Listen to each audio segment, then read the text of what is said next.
Selamat berjumpa dengan saya, Dani Pribawanto.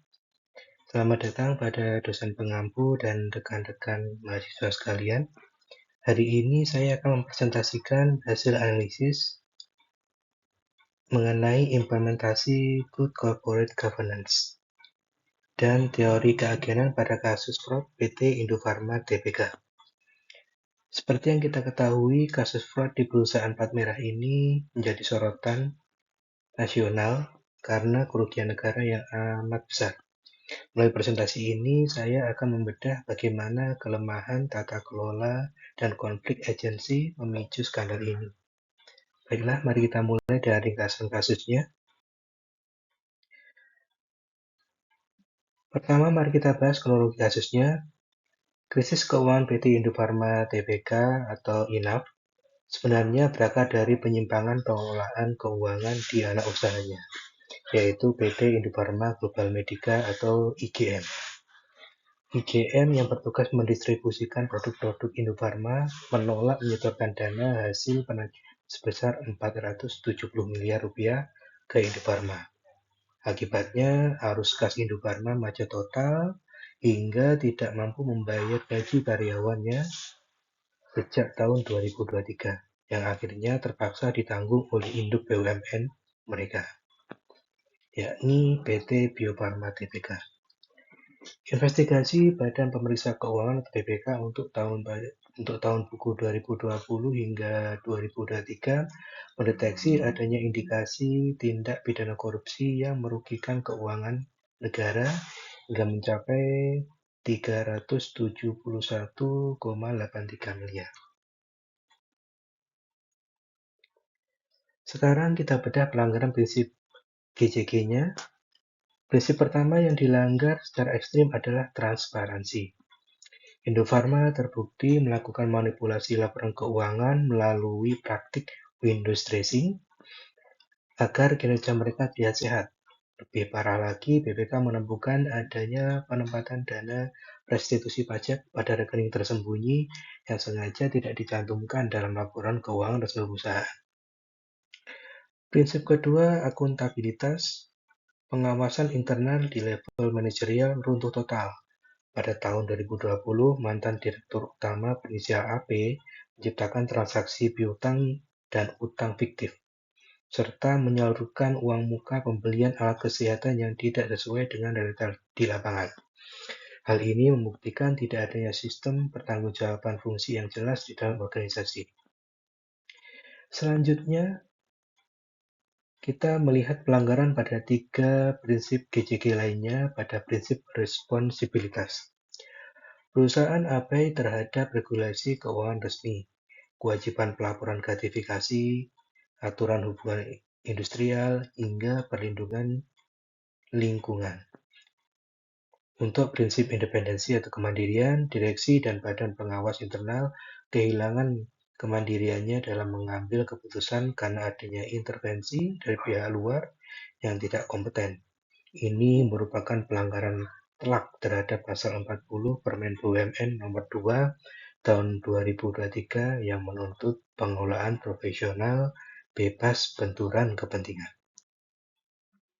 Terakhir, prinsip keadilan atau fairness juga dilanggar secara fatal. Pemegang saham minoritas menderita kerugian investasi yang sangat besar akibat harga saham yang anjlok hingga 53,79%. Karyawan juga diperlakukan tidak adil karena hak gaji mereka ditunda akibat penyalahgunaan aset perusahaan demi kepentingan pribadi manajemen. Sebagai mahasiswa akuntansi, kita harus melihat kasus ini dari kacamata ilmiah, yaitu teori keagenan. Di sini pemegang saham berperan sebagai prinsipal, sementara direksi dan manajemen adalah agen. Ketika tidak ada pengawasan ketat, agen memanfaatkan asimetri informasi. Manajemen IGM memiliki akses eksklusif terhadap dana 470 miliar hasil distribusi produk, sedangkan Indofarma dan pemegang saham tidak memiliki visibilitas aliran dana real time. Hal ini memicu terjadinya moral hazard, di mana agen dengan sengaja menyalahgunakan wewenang dan dana untuk kepentingan pribadi karena mereka tidak menanggung risiko kerugian finansialnya secara pribadi. Krisis ini pada akhirnya memicu pembengkakan. Selanjutnya ada biaya keagenan atau agency cost, mulai dari kerugian residual ratusan miliar, biaya monitoring untuk audit investigasi BPK, hingga bonding cost berupa dana talangan penyelamatan dari Bio Farma selaku induk perusahaan.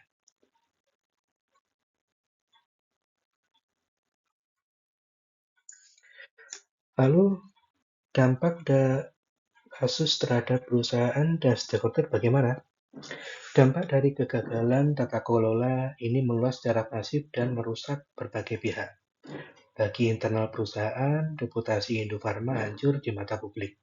Kegiatan operasional lumpuh dan jajaran manajemen puncaknya harus berhadapan dengan proses hukum pidana korupsi. Bagi karyawan, dampak langsungnya adalah penundaan gaji yang sangat mengganggu kelangsungan hidup dan moral kerja mereka.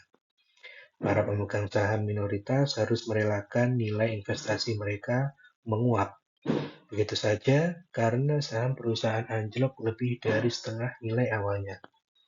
Terakhir, bagi negara sebagai pemilik modal utama menderita kerugian langsung ratusan miliar rupiah yang seharusnya digunakan untuk pembangunan sektor kesehatan nasional.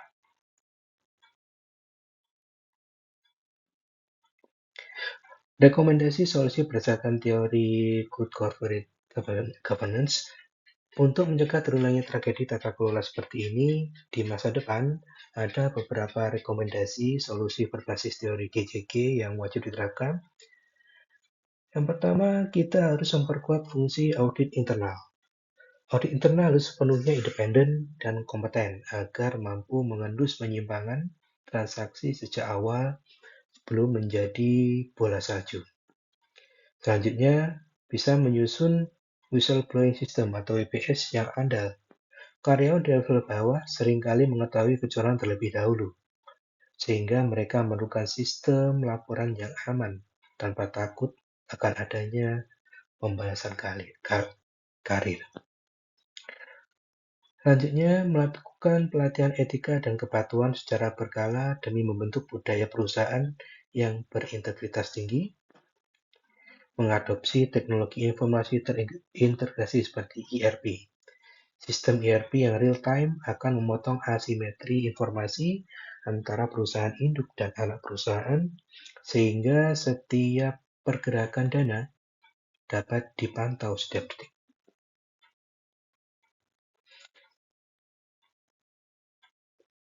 Selain itu, sanksi tegas dan pengawasan internal wajib mendorong pengawasan eksternal ketat dari regulator serta sanksi hukum tanpa batas, tanpa pandang bulu.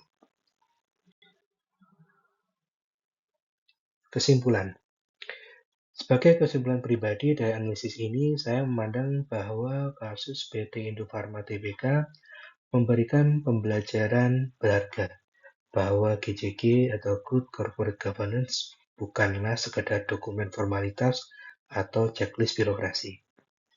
Ketika prinsip transparansi, akuntabilitas, dan independensi diabaikan, kehancuran korporasi raksasa hanyalah tinggal menunggu waktu. Masalah keagenan di mana manajer mementingkan keuntungan pribadi di atas kepentingan pemilik modal terbukti merusak stabilitas industri dan keuangan negara secara fatal. Oleh karena itu, menegakkan integritas kolektif melalui sistem pengawasan berbasis teknologi dan hukum yang tegas adalah satu-satunya jalan keluar untuk mengembalikan marwah BUMN kita. Sekian presentasi dari saya. Terima kasih.